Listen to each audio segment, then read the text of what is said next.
Magandang umaga, ngayon po ay araw ng Biyernes, October 25, 2024. Narito po muli ang update sa lagay ng panahon.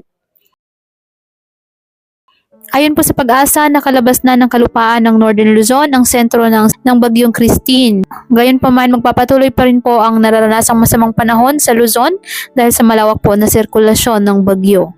Posibleng kumilos ito pa westward o pa west-northwestward sa West Philippine Sea at inaasahang lalabas ng ating PAR ngayong hapon. Samantala isang low pressure area minomonitor ng Pag-asa sa labas ng ating Philippine Area of Responsibility. Ayon naman sa datos ng Japan Meteorological Agency or GMA, isa na itong ganap na bagyo o tropical depression. At inaasahan din po ito na papasok ng ating Philippine Area of Responsibility sa araw ng linggo. At kapag nagkataon, papakala itong leon ng Pag-asa.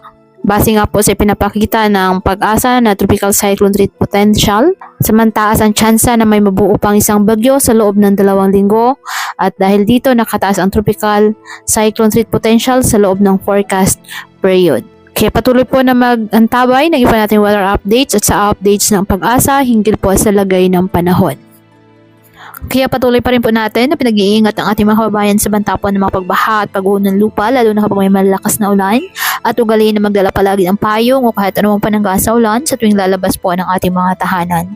At yan po muna ang update sa lagay ng panahon ngayong araw.